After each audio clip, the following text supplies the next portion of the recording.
Hello guys. On today's episode, we'll be talking about the introduction to cybersecurity, and our first talk will be about the basics of cybersecurity concepts, the threats, and best practices. So, hook on and learn.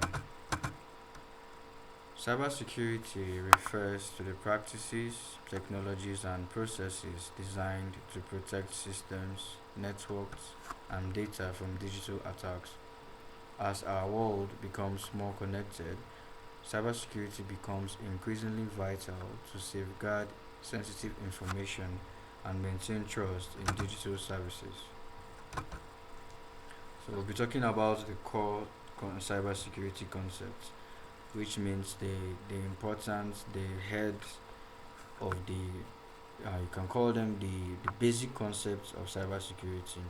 And we have majorly three parts, which we call them the CIA triad, which consists of the confidentiality, the integrity, and the availability, which that's why it's called the CIA triad. The C is for the confidentiality, and the I is for the integrity, and the A is for availability. So definitely there are others, that is the authentication and the authorization. So we're going to be talking about common cybersecurity threats. That's the most important, the most known, the popular cybersecurity threats that are known. And the first one, we have malware. Malware, there are malicious software like viruses. There are threats. They can be worms. There are examples of malwares. There are viruses. There's what we call worms. There are ransomwares. There are lots of them. So then there's phishing, and phishing means is an example of a social engineering method used to generate fake emails or messages tricks using to reveal personal data, whereby someone wants to get your personal information and the person cannot communicate to you personally, or the person doesn't have the tools to hack your information. So they come out with what we call phishing.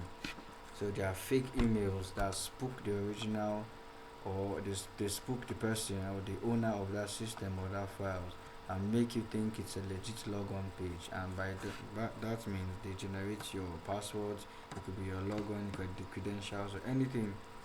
And the social engineering, as I mentioned earlier, is a psychological manipulation technique that is used to gain sensitive information. That's where the the perpetrator talks to the victim, asks them personal questions. It could be your birth date, it could be your pet's name or anything, just to be able to guess your password or something. It could be your nickname. We have denial of service, that's DOS attacks. So that's an overloading.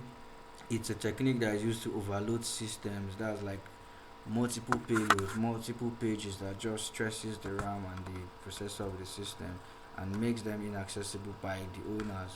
That's the people that were employed to handle that system. All of a sudden, they are being shut out because of so many tabs being opened on the page. And that's just a technique used to shut out the main person from getting access to that page. Meanwhile, the perpetrator has a backdoor access. We have what we call MITM attacks. That's man in the middle parties attacks.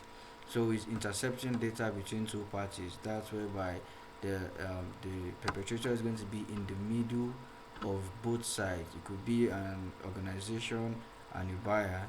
It could be both people conversing, and there's someone in the middle monitoring the conversations, monitoring the tags and everything, and picking information from both sides without their knowledge. So we're going to be talking about the best practices for protection in general, anything under cybersecurity. So we use strong passwords, unique passwords, and most times when you want to generate passwords on browsers or applications, they tend to give you suggestions on passwords to use that have uppercase letters and special symbols. And you can also consider having a password manager whereby all your passwords are being stored and you have access to separately. And you also have the use of 2FA, that's enable two factor authentication. It's just like an external lock or an external password whereby they send you a code to an SM and through SMS to a specific number, or it could be a call to secure it. And you keep software and systems updated to patch vulnerabilities, that you keep them up to date, because most times once the software is out of date it gets vulnerable to attacks. The latest security patches will not be installed on that particular software, so you need to always update them to keep yourself safe. Avoid clicking suspicious links or downloading unknown attachments. That's where phishing scam comes in.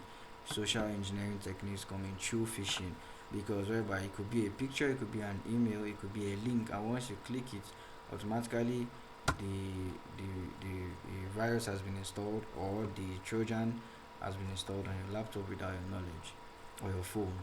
And you back up important data regularly to prevent loss during an attack. It could be in the span of 3 months or 6 months. You always make sure you have an updated backup.